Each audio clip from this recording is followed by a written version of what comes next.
Good evening, Doak cooks. If you were around for last night, you know that we made tacos. We are going to take our taco meat that we prepared last night and, okay, thanks Ruby. My dog felt compelled to walk over and drop her Chewy. We're making quesadillas tonight, but we're gonna make a very interesting quesadilla because the request has come in to actually include grape tomatoes and cilantro inside, so in the middle. The whole thing about quesadillas is the notion of flipping. And so if you have too much inside, when you flip, all your stuff falls out. So we're gonna work through that problem and get on with it.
Okay, one of the big things about making your quesadilla in this manner is it's all about moisture, okay? So it's all about moisture. So I already splashed the cilantro in the sink and then dried it with a paper towel. So I have now chopped my cherry tomatoes, my grape tomatoes, whatever we want to call them. I am going to very carefully dab the tomatoes,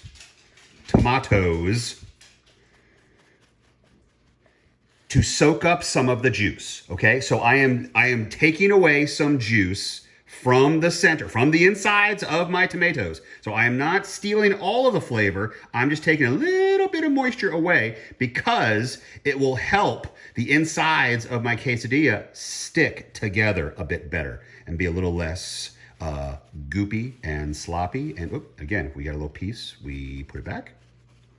So I'm just dabbing this a little. I know a few of you were unhappy that I dabbed some pepperoni grease off of a pizza many months ago, and I respect that. I respect that you gave me a thumbs down because I actually dabbed pepperoni grease. Fair. That's your prerogative. I believe in that. All right, so let's construct this and then get over into the cast iron skillet.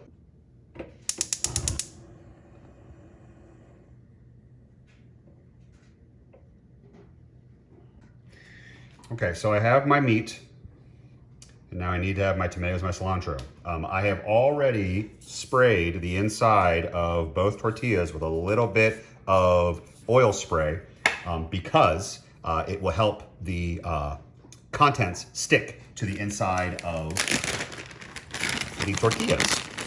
So now a little bit of cheese.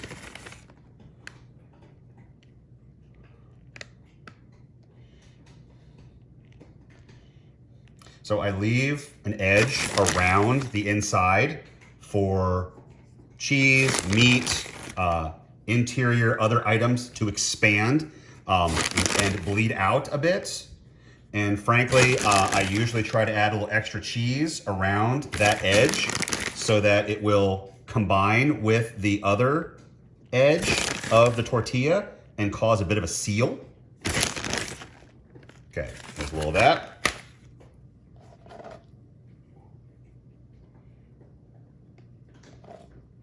Almost looks like a Mexican pizza. You know, my son the other night was suggesting that I should do a Mexican pizza video.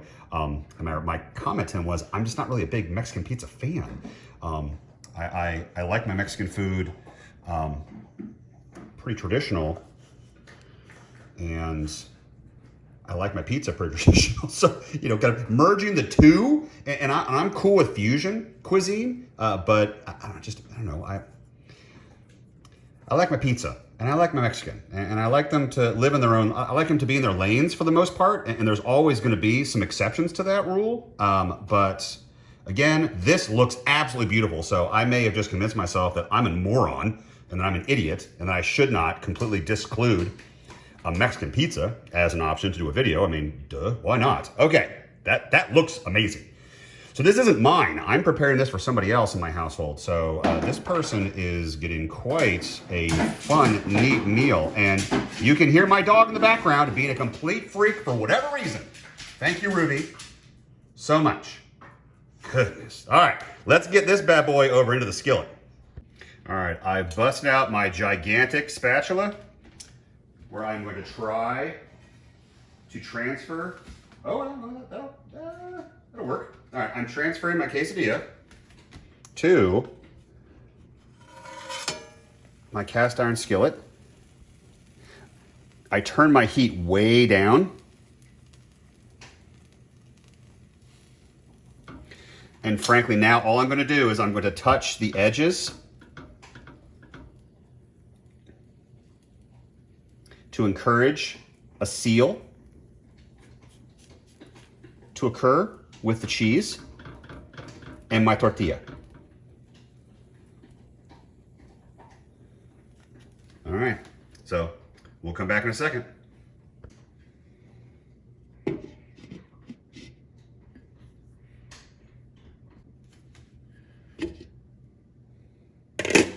All right, now the fun thing about quesadillas is there isn't a whole lot of action until you flip it. So the top looks pretty much the same. Everything looks all right. So the giant spatula is wonderful for most things, but it's not a great nuanced tool. Give me a second, I'll be right back. All right, if like me, you have a big old kitchen and you have all kinds of tools that you don't often use, this is actually a pie server. So a nice thing about a pie spatula is you can get nice angles in there. Ooh, look at that.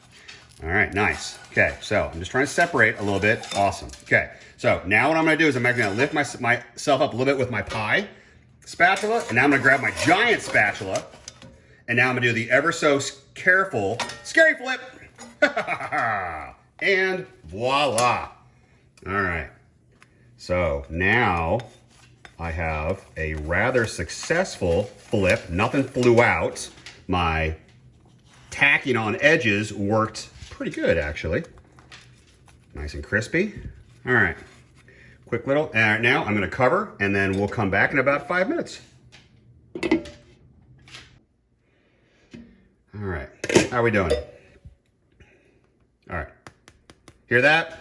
That's the sound of a crispy quesadilla, which is nice. So I've got a little bit soft, a little bit of hard and crispy. That's great. All right, let's take a look. Oh, all right, so I've got a little separation there on that side. Okay, all right. You know what? Sweet. Okay, that looks awesome. So what I'm gonna do is, that looks absolutely perfect. And it sounds like a perfectly crispy quesadilla. Hear that too? There's the sound you're looking for. That's the sound of a done quesadilla. So now, because the person in my household that actually consumes these likes it a stitch darker, I'm gonna do a couple more minutes each side, and then we'll come back to chopping on the chopping block, and then we'll get this prepared to hand off to whomever's gonna eat it. So give me a second, I'll be right back.